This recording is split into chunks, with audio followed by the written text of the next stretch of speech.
నమస్కారం, welcome to our channel. నేను మీ పద్మావతి. ఈరోజు మనతో పాటు మన స్టూడియోలో డాక్టర్ ముల్లపూడి సత్యనారాయణ గారు ఉన్నారు, బ్రహ్మశ్రీ జ్యోతిష్యులు. ఈరోజు ఆయనతో మాట్లాడి మనకి తెలియని మరిన్ని విషయాలు తెలుసుకునే ప్రయత్నం చేద్దాం. నమస్కారం గురువు గారు. పద్మావతి.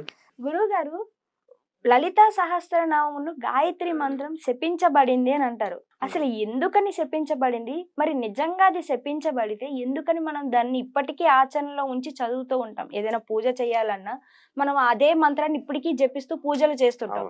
మరి అలాంటప్పుడు వాస్తవంగా అది శపించబడితే మరి ఆ మంత్రాన్ని చదివి ఉపయోగం ఏంటి? అంటే శాప విమోచన మంత్రం చదువుకోవాలి. ఇప్పుడు గాయత్రి మంత్రం ఉంది. ఓం భూర్భువస్వహోం తత్సవితుర్వరేణ్యం భర్గో దేవస్య ధీమహి ధియో యోన ప్రచోదయాత్. ఇది గాయత్రి మంత్రం.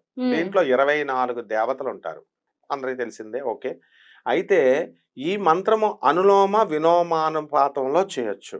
అంటే ఫ్రంట్ నుంచి బ్యాక్ కి, బ్యాక్ నుంచి ఫ్రంట్ కి. ఒకటే అర్థము. బ్యాక్ నుంచి ఫ్రంట్ కి చేసినప్పుడు దీన్ని బ్రహ్మాస్త్రము అవుతుంది. అందువలన దీనికి ఆల్టర్నేటివ్ గా శ్రీమాన్ మన గురుదేవులైనటువంటి నండూరు శ్రీనివాస్ గారు ఏం చెప్తారు?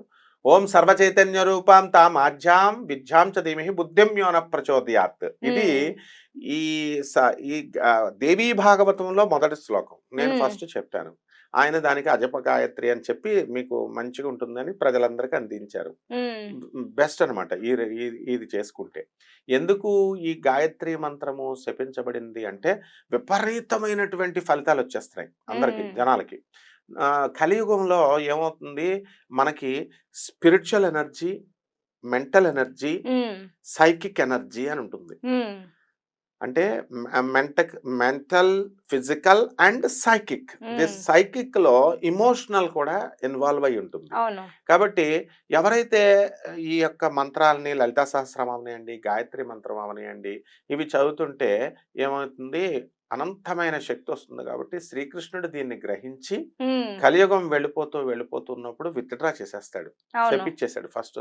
ఏమని, ఈ స్పిరిచువల్ ఎనర్జీ ఇంకా పని చేయకూడదు గాక అని.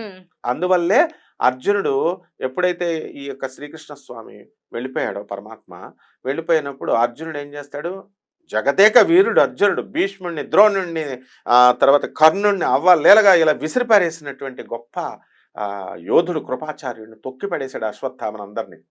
అలాంటి ఆయన్ని మామూలు ద్వారక నుంచి స్త్రీలను రక్షించమంటాడు కదా కృష్ణుడు. వాళ్ళని తీసుకుని వెళ్ళిపోతుంటే మామూలు దొంగలు వస్తారు, బోయే దొంగలు, అడవి దొంగలు. వాళ్ళు వస్తే ఈ గాంధీవాన్ని తీసుకుందామని ట్రై చేస్తే అది రాదు.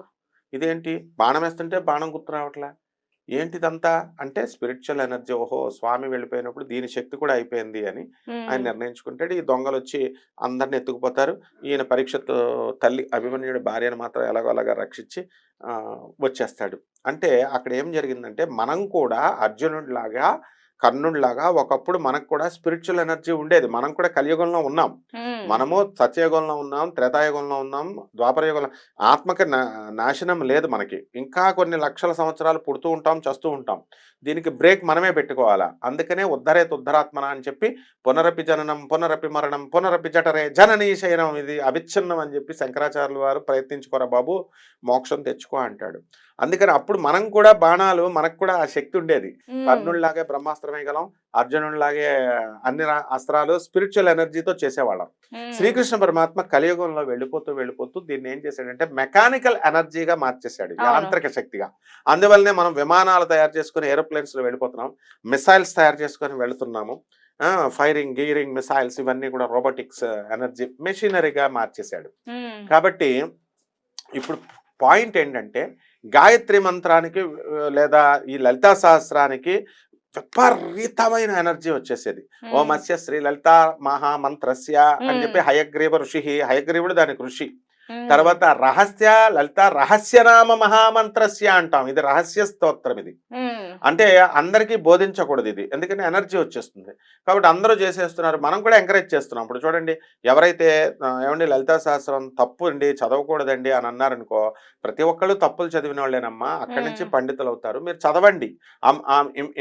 అక్షరమాలం కృతే ఐం బదబద వాగ్వాదిన్యై స్వాహ. తప్పులు చదివినా, ఒప్పులు చదివినా అంతా అక్షరమాలలోనే ఉంటుంది. సరస్వతి, నో ప్రాబ్లం చదువుతామమ్మా చదవండి అంటే ఇప్పుడు వాళ్ళు పెర్ఫెక్ట్ అయిపోయారు. వీడియోస్ ఉన్నాయి, అన్నీ చూసుకొని కరెక్ట్ చేసుకుంటున్నారు స్వరాలు. నమక చమకాలు, వేదాలే అధర్వుడి మీద పండితుడిని నేను, వేదాలే స్వరాలని సెట్ చేసుకుంటున్నారు. కాబట్టి తప్పు లేదు. ఎన్నో మహిళా మండళ్ళు ఇప్పుడు చాలా సంతోషంగా నేను అవును. చెప్పిన మూలన ధైర్యంగా చేసుకెళ్లారు. అలాగే గాయత్రి మంత్రములో కూడా ఆడవాళ్ళు చదవకూడదు అని అంటే, గాయత్రి తల్లే ఆడదమ్మా, మీరు ఎందుకు చేయకూడదు, చదువుకోండి అంటే చదువుకుంటారంతా.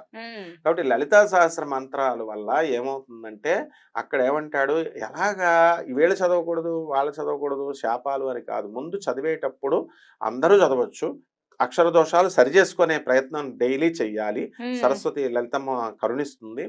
ఆ తర్వాత ఇది ఎంత చక్కగా ఉంటుందంటే, లలితా సహస్రం చదివితే అసలు మెడిటేషన్ చేయనవసరం లేదు. ఇప్పుడు చాలా మంది మెడిటేషన్ అంటున్నారు కదా, మూలాధారైక నిలయ బ్రహ్మగ్రంథి విభేదిని, ఆటోమేటిక్ గా ఇది ఉచ్చారణ చేస్తుంటేనే మూలాధార చక్రం విచ్ఛిన్నమైపోయి బ్రహ్మలోకానికి మన సూక్ష్మ శరీరం వెళుతుంది.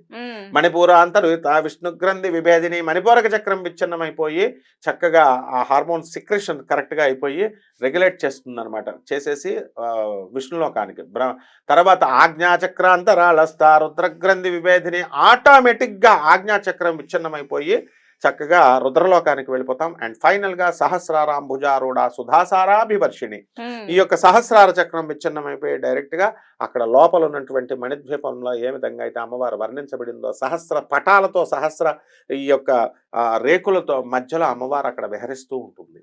అలాగే అమ్మవారు ఏం చెప్పారు, శ్రీమాత శ్రీ మహారాజ్ఞి శ్రీమత్ సింహాసనేశ్వరి చిదగ్నిగుండ సంభూత దేవకార్య సముజ్జత. దేవకార్య సముజ్జత అంటే ఏంటంటే, దేవతల యొక్క పనులకి హెల్ప్ చేసి పెడుతుంది. అంటే దేవతలకే చేస్తుందా? కాదు, మానవులు చేసేటటువంటి పవిత్రమైన పనులు, మంచి పనులు, త్యాగ బుద్ధులు ఎవరైతే చేస్తున్నారో వాళ్ళకి నేను వెన్నై ఉంటాను, వెంటై ఉంటాను అని చెప్పింది. కాబట్టి అనంతమైన శక్తి మనకి ఫలశ్రుతిలో ఇంకా ఓకే, నువ్వు ఇది చేస్తే నీకు అనంత శక్తి, అశ్వమేధాధికం పుణ్యం సంప్రాప్నోతిన సంశయ, అశ్వమేధాధికం చేసినటువంటి ఫలితాలు వస్తాయని ఏ శాస్త్రానికైనా వస్తుంది. నీకు డబ్బులు అడిగే వాళ్ళకి డబ్బులు వస్తాయి, చదువు అడిగే వాడికి చదువులు వస్తాయి, ఇలా అన్ని రకాలుగా కూడా వచ్చేస్తాయి మనకి. అయితే ఇక్కడ మనం చేయాల్సిన పని ఏంటంటే అమ్మా, బ్రహ్మదేవుడు ముఖ్యంగా సృష్టికర్త కాబట్టి, వశిష్ఠ మహర్షి సప్త ఋషుల్లో ఒకడు, ఆయన మెయిన్ ఋషి మనకి వశిష్ఠుడు.